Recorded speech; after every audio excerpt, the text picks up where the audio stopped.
Hi! It's been a while, hasn't it? I have moved into a new place, I've somewhat settled down, got everything ready. Today we're gonna read chapter 238 of Rent a Girlfriend.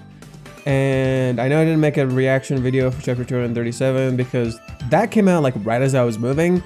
And when I got here, it took forever to set up, so there was really no point. TLDR, I actually think the chapter was okay.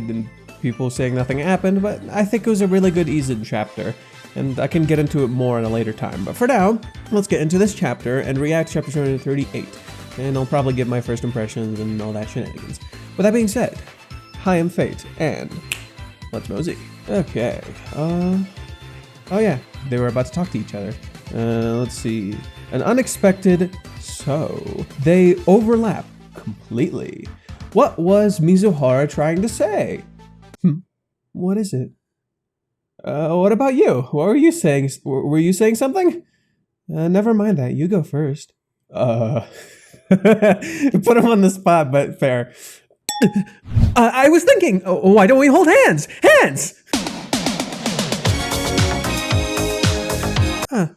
All right. I guess we haven't done that yet. She had sweat on her palms. That's why she was wiping her hands. Mizuhara, what were you saying again? Never mind. It's nothing. Damn, bro. They're falling on each other. The fools. The fools. They do this a lot. This is like their thing. It seemed like we could finally talk. The feeling of a missed opportunity is really something. I'm not gonna lie. Like, I know everybody loves to shit on like the bystanders looking at them, but sometimes they're really funny. Damn. It sucks though, because they were like about to go for it, and the chapter before this one even introduced a time limit where they said like there's 30 minutes left. So now you know there's like a time limit. Chapter 238, The Girlfriend and the Kiss, Part 7, Miyajima Reiji. Their love must hang... Here we go. Charlie, what are you trying to tell me? Their love must having not been even slower than the clouds. Jesus Christ, the kid's an idiot. Oh, their love must hurry not. I was wondering, that was confusing. So she's talking in Yoda speak. God fucking damn it, she's talking in Yoda speak. Their love must hurry not, be it even slower than the clouds. That's not a Yoda voice, I'm sorry. See, I always tell you guys, Reiji is keenly aware of how the fucking audience feels. He's keenly aware of this shit. He fucking knows. He fucking knows, but nobody fucking believes me. Nobody fucking believes me. Literally, the time skip, the fucking time skip, the reason it's so lighthearted, it's so fast, it's so sudden, is literally because of the fact that like Paradise was so fucking long. It's supposed to contrast that. It's supposed to move faster. He's trying to keep up the momentum because he realizes the audience is a little bit on edge. If we sit through a really slow time skip and just have to sit through that crap, nobody's gonna fucking enjoy that. Nobody wants to sit through a really slow time skip, and it completely like misses the point too. So there's no point in sitting through a slow time skip. This is why the time skip feels so sudden and quick. It's on purpose. Like, Reiji's keenly aware of his fucking audience and his readers. This is a really cute cover though. It's a really cute cover. It's like Minnie sitting at a window and she's staring out. So, is it okay if we split up here by the station? Wait, what? The date's over? Wait, what the fuck? Hold on my thoughts. Hold on my thoughts. Yeah, that was the plan. We still have a bit of time left until our time's up. Let's hang around here for a bit. Yeah, okay, so now you gotta talk. Blah, this time's ticking away. I can't even bring up the real topic now. I really hate my lack of resourcefulness. Mizuhara's been acting completely normal the whole time. It's the usual super cute Mizuhara. Was her accepting today's rental booking just another whim too? Come on, dude. Maybe Amori-san just got the wrong idea. That my feelings got through to her. It seems pretty clear. Kazuya loves to self-deprecate. At the end of the day, this is how I am. No matter how strong my resolve, I get overwhelmed by how cute she is. My head goes blank. Self-awareness! He's been doing that a lot lately. Good for him. I mean it. You're such a great guy. Even if I say that I won't forget anything, every time I see her smile, I get afraid of being hated by her, unable to take a single step forward for all of eternity. Like parallel lines. All I'll ever be is a great guy. A classic case of being just another nobody. Jeez. This whole thing has been centered around a lot of like themes, but one of them is self-worth. Here.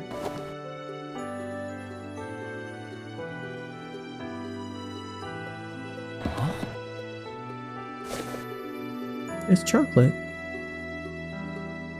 Ah, the chocolate. It's Valentine's. Oh, I love the panning. Yo, look. I fucking love this panning. Look at this. It shows her hand, goes to Kazuya's face, Kazuya's perspective, goes to the chocolate, goes to Kazuya's face again, then just pans to her from his perspective. That's so good. See, I think there's some good symbolism here. Kazuya's literally like turning away from her. This is just, he's all focused on himself, and he's not seeing her. Just as like during the time skip, she was kind of not seeing him, because he's so focused on hating himself that he's not like seeing his partner. Take it. What? Thanks? Huh? What? Chocolate? Valentine's Day was 2 days ago. Oh, Valentine's was 2 weeks ago. I read 2 days ago. Does that mean she wanted to give me this all this time? What does it mean? That means, at the very least, she doesn't hate me. No shit! I'm sorry, both for ignoring your messages and avoiding you. Whenever I tried to reach out to you, I couldn't get Ruka-chan out of my mind. I kept thinking, this is wrong. It's not the season for it, but I thought it's better than nothing. Great job! Hell yeah! Mizuhara, like this, I feel like crying, and I don't know why.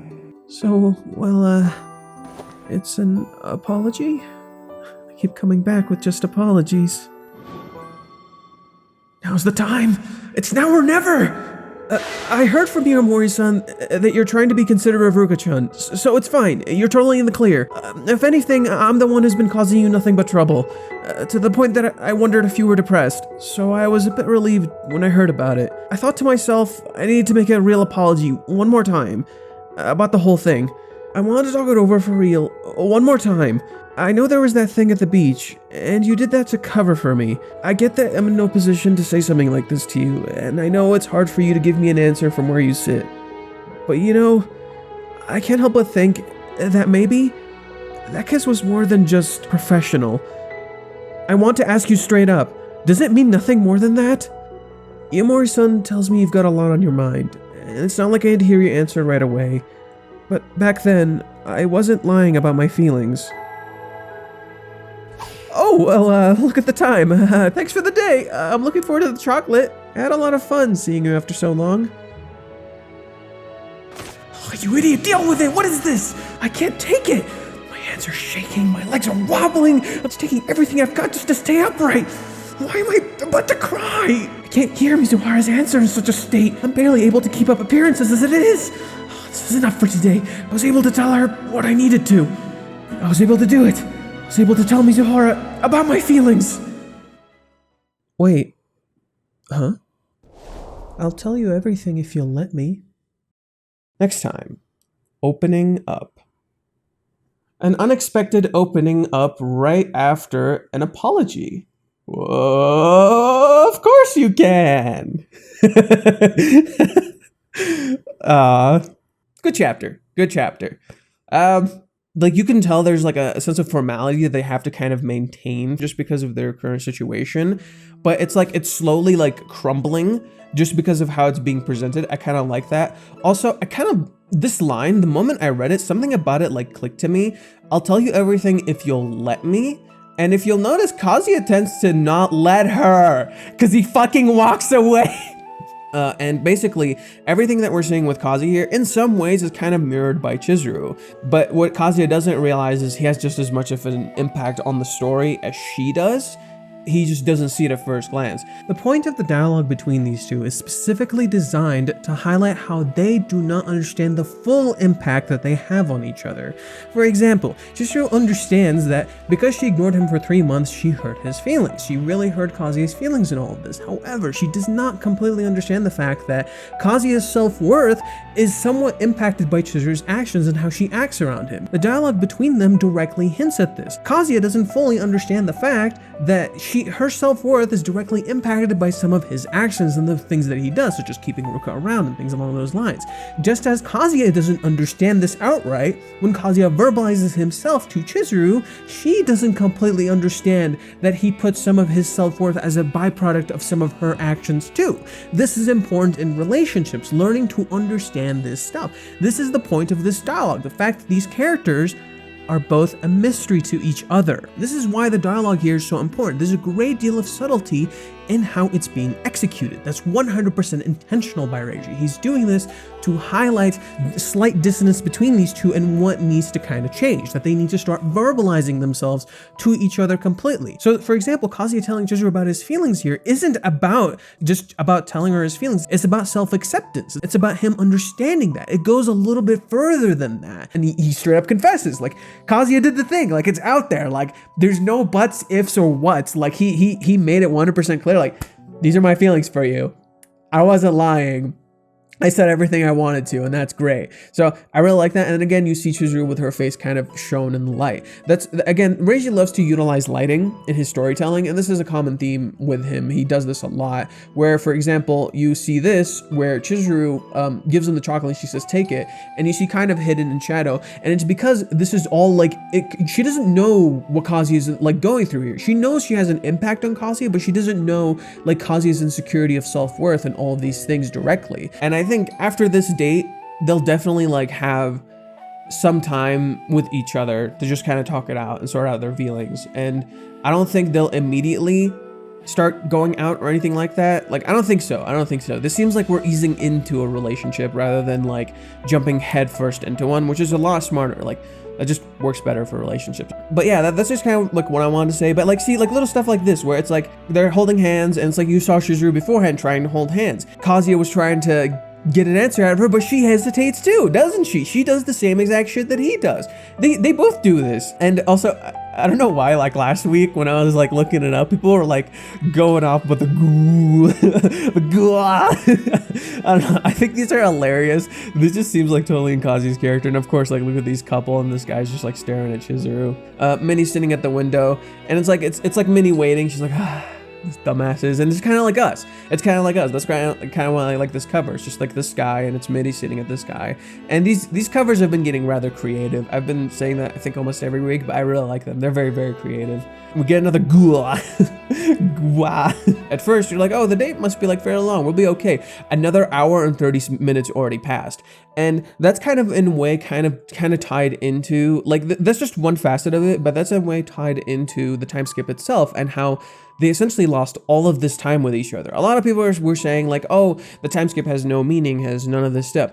Not really, actually. It has a lot of meaning. It actually has kind of like a multi-layered meaning, which is kind of crazy, because that's just kind of in Reiji's character. That's kind of what he does. But I think one of the key ones for the time skip is definitely the time they wasted with each other because of their own insecurities and their own self-worth issues. And this date highlights that perfectly. The date starts with them meeting up. Kazuya starts spiraling, so Chizuru does the date stuff, but during the day, they're like both trying to do something they both want to do. So it's like, so Kazuya wants to talk to Chizuru, Chizuru wants to like hold his hand, be close to him, but she beats herself up during the day. Then they go to the tea place, and I'm like, bro, high tea, whoo, okay. But during the time, they're trying to act coupley, they're trying to do the couple things, you know, they're trying to do the couple stuff, but they're still wasting time, and that directly plays into that. They wasted an hour and 30 minutes. Yeah, they spent it with each other, and they were happy, and they enjoyed their time, and I think it was a perfect way to ease into, but they wasted time.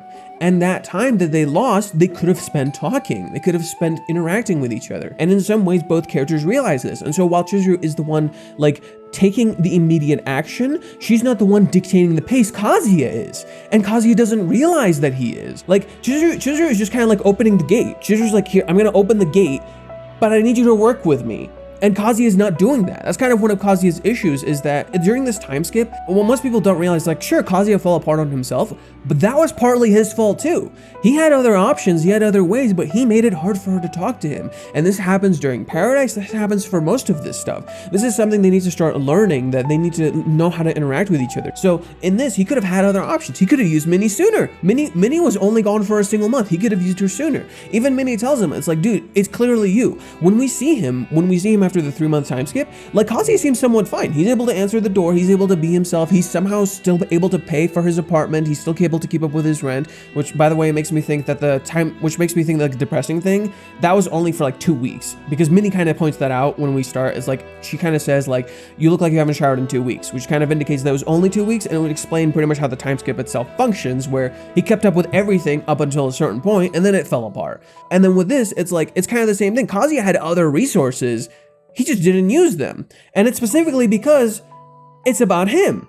It's about self-worth. Like, that's self-awareness, that he's noticing the fact that he does get overwhelmed by how cute Chizuru is, and there's nothing wrong with that. Like, I don't think there's anything wrong with that, but he needs to be able to address it and face it head on, and it's just something he has to get used to. But the thing is like, this isn't necessarily his fault.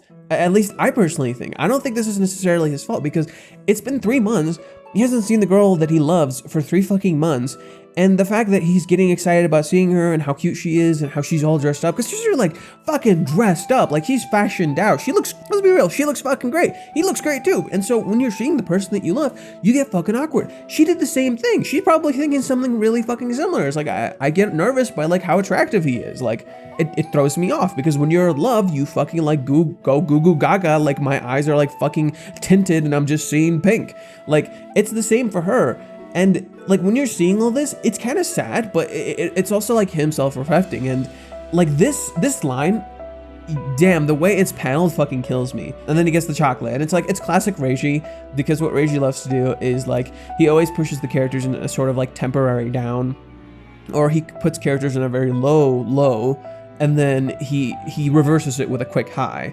And it's classic storytelling. It's classic storytelling. It's literally how you do that shit, bro. Like, that's how you fucking do it. Dragon Ball did it. One Piece does it. Naruto fucking does it. It's classic. The reason Kazuya wants to cry, I think, is a lot more layered than people realize.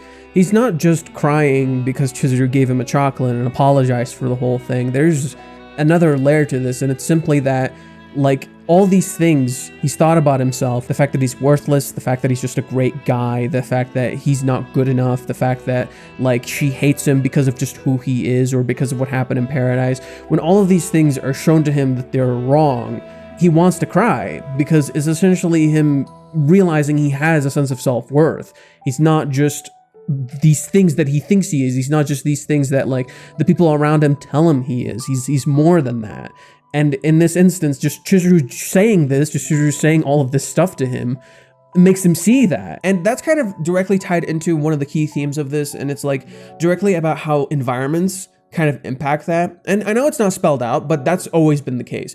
This is specifically mirroring chapter 1, and how in chapter 1, like, if you'll notice and go back to that, a lot of Kazuya's feelings and emotions and a lot of things that he was going through were specifically dictated by his environment and the people around him. So, for example, the bar with Mommy and all that stuff, Kazuya lets those things dictate how he feels. In this, Kazuya is trying to be true to himself, so it's kind of like the reverse of that, but he's letting his emotions and how he's perceived dictate how he feels. So it's a little bit different. It's like he wants to be true to himself, but he's letting these things dictate him. And it's all a byproduct of Paradise, which is directly tied into that theme. And this entire arc is kind of like tied into that theme too, where it's like being who you want to be instead of like who you think you should be or who you think you're always going to be. That's why you have that line with Mr. Fish in the earlier scene where it's like, giving into your fate sounds nice, but to actually give up on something, that's really fucking hard. And it's because Kazuya was essentially giving up into his fate rather than actually acting on anything. And it was kind of the same for Chizuru in some ways. She was giving into her fate rather than actually acting on something that she wanted to do. And a lot of people were saying like, oh, like Christmas, Valentine's, and like New Year's, those things don't matter. Actually, they do. They clearly do for these characters. The whole point of the time skip was that they missed this amazing time they could have had with each other had they talked sooner, had they conversed sooner, had they like had time to communicate and talk about this stuff sooner. They missed all of that time that they could have had with each other. And that's kind of the point of the time skip, is like the time that you have, you gotta use it. You gotta live it how you wanna live it, because now there's nobody else in their fucking way. It's just about them. And if they cannot confront this fact, if they cannot like live life the way they want to live life, if they don't like really live to what they want to do, then they're just gonna waste time forever. They're never gonna have time for each other. They're never gonna enjoy the things that they want to enjoy in their life. They're never gonna have the beautiful moments that they had with each other. They miss Valentine's. They miss beautiful moments with each each other. The way Reishi's been drawing Kazuya here has been kind of different, and I really like it. I really kind of like it. Like look at this. Something about Kazuya's face here, like looks, what's the word I want to use here? Maybe masculine, or just like cooler. Like he has like the lines and the shading, the sharpness of the lines on his face. They give him like a sharper look. Like he looks a lot sharper, and he looks kind of like cooler, you know. And I think the look Kazuya currently has like really kind of works for him. Kazuya constantly says she doesn't hate me. He has to remind himself. He has to remind himself. This is kind of playing into that psychology a little bit. Like it's not like a super deep delve into it, but it plays into that psychology where it's talking about like Kazuya's feelings and how he feels, and that's why we get a lot of inner monologues, and he has to constantly think about it. And then so Chizuru takes the first step. Like, dude, she fucking bows down to him. Like, Jesus Christ, like Chizuru felt terrible about this, and she's like really trying to open up here. Whenever I tried to reach out to you, I couldn't get Ruka-chan out of my mind. I kept thinking this is wrong, but it's not wrong. This is like just her feelings. This is guilt and self-worth, and it's different from that. And I think once Chizuru explained this next chapter, we might get a better understanding of what's going on. Like she'll recontextualize events and spell it out a little bit, and I think we're going to be getting a lot more time of them talking with each other, because I think they really need to start voicing themselves to one another to really understand one of each other. Because I think what most people don't realize is in this time skip, Chizuru's extremely lost. Chizuru's like really lost. Like lost in its own right is an under-fucking statement, because Chizuru is kind of in Kazuya's position in the very beginning of the series, where in the very beginning of the series, Kazuya was so fucking depressed that he was completely lost as a person, and a lot of his actions he hated himself for, because they weren't really the actions he wanted to take. They were the actions that he let the people around him dictate. And in a sense, this is kind of the same for Chizuru. Chizuru, like for example, thinks Ruka is more worthy of love, so she thinks that what she's doing is wrong, because in a way Ruka kind of gaslit her. Like, let's be real, Ruka kind of gaslit her, and in a way she thinks this is wrong. But at the same time, with the questions Ruka was posing weren't inherently wrong. They were just like the way she put them out, and the timing was kind of fucked, but the questions she was asking were somewhat valid. It's like, okay, but you said all of these things and you have feelings for him now, what does it mean? So I think Ruka just kind of wants an answer. And yeah, like Ruka does the usual shit that she does before, but I think like if Ruka and Chizuru kind of had to sit down and talked it out, like I think if Chizuru is able to like verbalize her feelings to Ruka, it might be easier. And that's why Chizuru always says I'm sorry to Ruka. Like you see it twice. You see it during Paradise, and you see it after the time skip during the flashback, where Chizuru just says I'm sorry twice because she doesn't know what to say. This is like not necessarily just guilt. Like these aren't just excuses. Like Chizuru's just fucking lost. She's not really herself. All of these actions are not actions she would normally take, and you know this because if you go back throughout the series, there's like constant evidence to show this, that Chizuru would not do these things because this isn't really Chizuru. She's just really fucking lost and confused. And you even see this in like the chapter with Iamori, where if you go to the chapter with Iamori, one thing you'll notice is like the positioning of Chizuru. Like, okay, when we first see her, she looks like she's in her home turf. She's dominant. She's in control of the situation, you know. But if you look at Chizuru and like where she like what she's actually doing, like look at this. So she does the start off with Minnie, but she sits down and she curls up into a fetal position while she's talking to Minnie. She's in her home turf. She lets Minnie talk, but she curls up into a fetal position and she just kind of lets her go off on her and ask all of these questions. And Chizuru is just like in a lower position to Minnie. It's like Minnie is the one in control. She literally gave away dominance because Chizuru is not in control. She's lost, she's confused, she doesn't know what the fuck to think. And she literally thinks her emotions aren't love, even though she's keenly aware of the fact that she's in love, and she's realized this for some time. It's because the time skip, her own insecurities, and this idea of self-worth tied directly into her grief all pile on top of each other. And now she's kind of like overthinking, and she's kind of just gone lost. She's just confused and she doesn't know what to think. In a way, Chizuru needing to take the first step is kind of important for her character too, where it's like life isn't just gonna magically hand you what you want. That's kind of another theme of this. It's like life is kind of like the whole point of this is like life isn't magically gonna hand you what you want. So if you want it, Chizuru, you gotta start taking some steps. You gotta take your first step. And this applies to Kazuya too. This isn't just Chizuru. I keep saying this is kind of both their faults. This is literally both their faults. Chizuru ignored him, but Kazuya didn't do anything else. He just fucking gave up. So like, it's kind of both their faults. Like, Chizuru keeps up appearances. So Chizuru looked fine on the outside, but when we interacted with her in chapter 235, she was a fucking mess. She's like an emotional wreck, and she doesn't know what to think, and she's completely lost.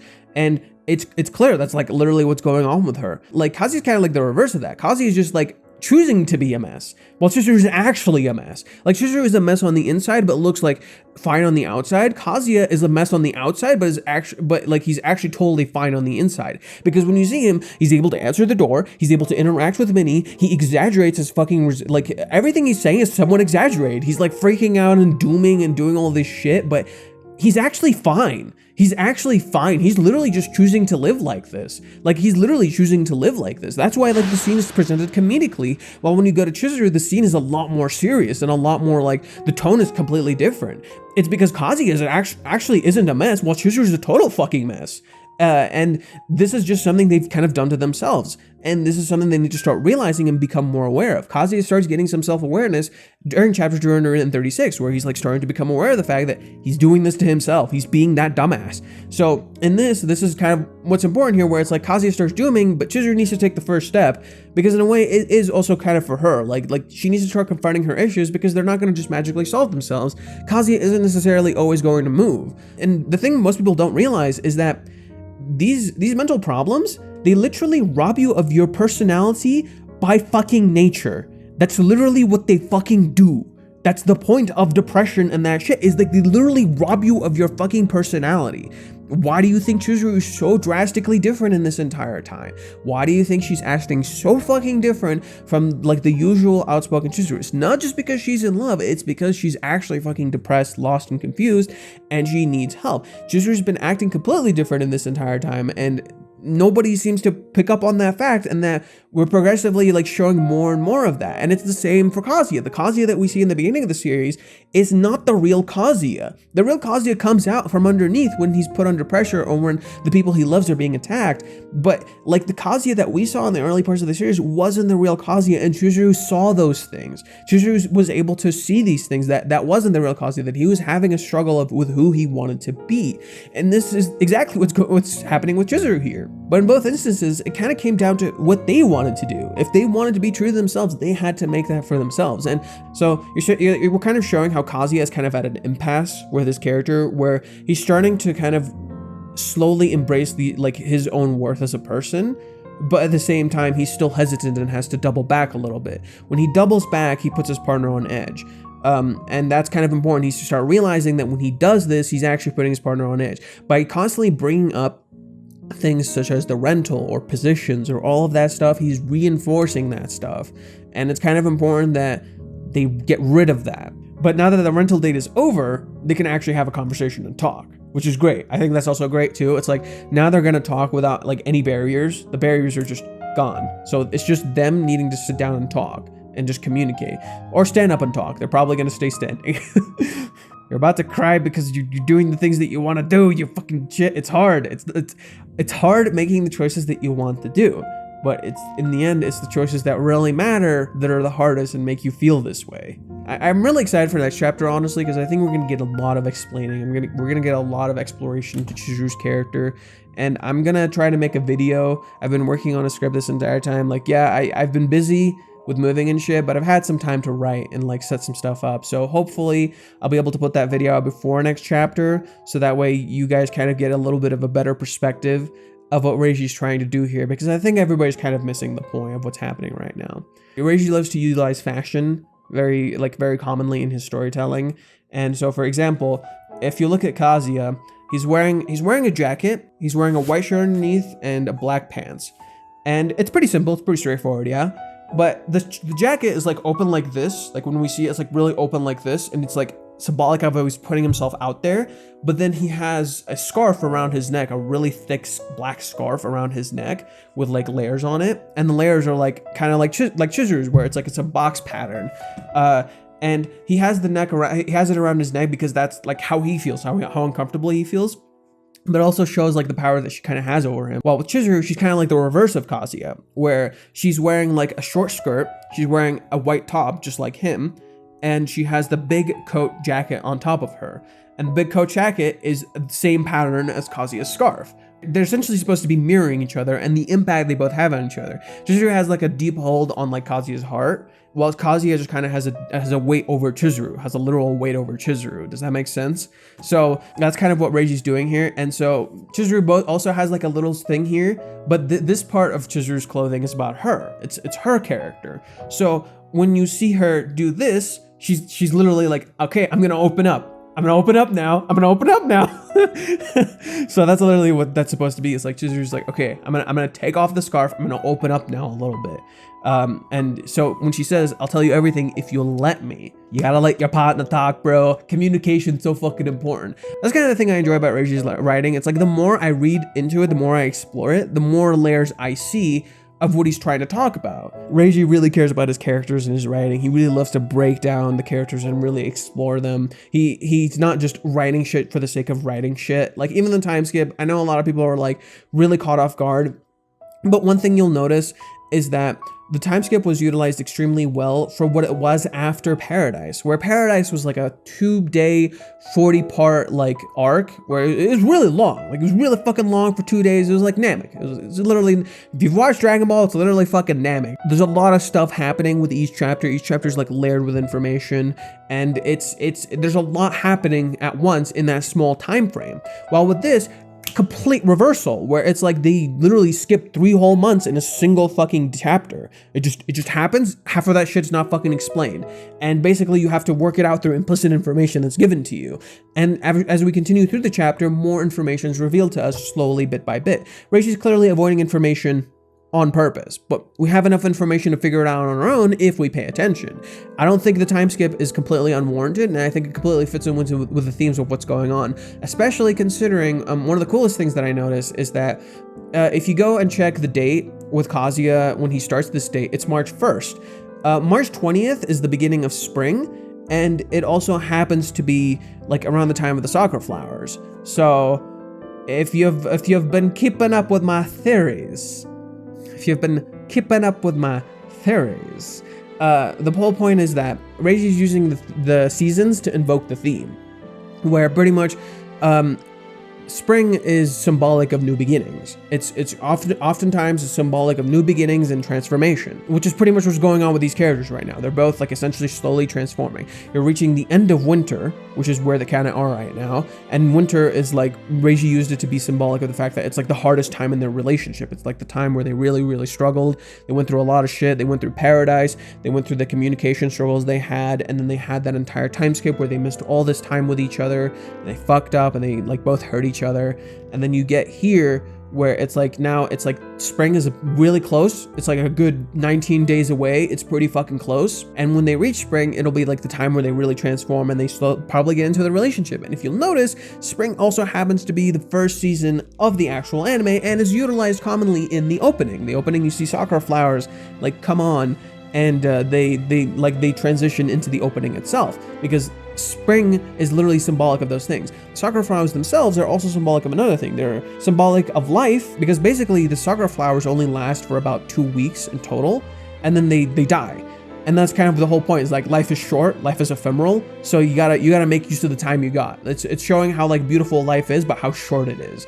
And it's kind of like tying into that too, where it's like the time they wasted, they could have used that spending it with each other. They could have talked sooner, they could have communicated sooner.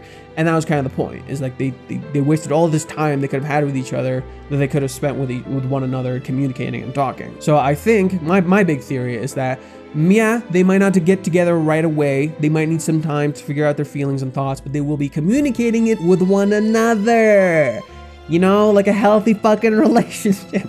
And they'll start like seeing these things, and how like this is some really good exploration in Chizuru's character. And I really, really like that, because now we're kind of like opening the box. Now we're like really seeing the character. We're removing the wall.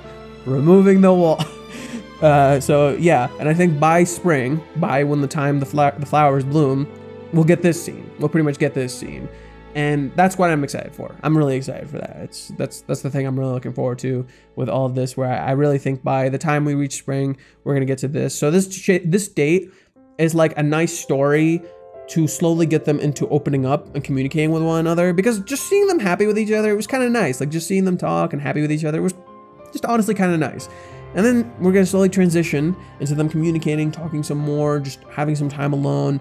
I don't think they're gonna be like getting straight into a relationship, and it's just a matter of coming to an understanding. That's the fucking point. Figuring out your feelings. And Chizuru just needs to start like unwinding the fucking Gordian knot that she has. Like she has a big ass Gordian knot of complicated, overthinking emotions that she just needs to slowly unwind. And the only way she can do that is if she talks to Kazuya, because he's the one who fucking gets her, and he's the one who she usually talks with. And that's the other thing, is like, during the time skip, Chizuru only talks to Kazuya. Like, he's the guy she talks to about this shit. He's the one who's like revolved around this idea. And she feels like she can't fucking talk to him. But again, that's kind of part of the issue. It's like, when you feel like you can't talk to your partner, that's problematic. You need to be able to communicate with your partner comfortably and not feel like anything's on the fucking line. And Kazuya, unfortunately, when he tries to confess and do these things, he kind of puts her on edge a little bit, you know? And yeah, that's not completely his fault. Don't get me wrong, it's not completely his fault, but it does highlight some of the key issues with what he's doing and his approach, you know? So yeah, that's roughly all I've had to say. I hope you guys enjoyed this video. I haven't uploaded in a while, I'm sorry. Been working, again, moving, doing all that stuff. It's been a little hard, but I think I've finally settled down a little bit, and I think I can finally like get this out of the way and start uploading a little bit. Again, if you guys enjoyed this video, like, subscribe, hit the like button, do all that stuff. I'm gonna chill. I'm gonna fucking chill. What are you doing to me? I'm gonna fucking chill. If there's anything you guys have questions about, anything you want me to talk about in particular, let me know in the comment section below, and I'll try to talk about it some more. I've been really looking forward to the chapters these past few weeks, because like they've been like really lighthearted and charming, and it's like you can kind of feel that how the fact that like every other character is kind of removed, and it's just about them. It's about their feelings. Nobody else is present. Nobody else fucking matters in this situation. That's why nobody else is here, because they kind of got rid of all their obligations and all that stuff, and it's just specifically about them and what they need to resolve. So yeah, thank you guys for watching. I have been Fate, and I will see you guys in the next video. Remember, let's mosey. Surprise, motherfucker.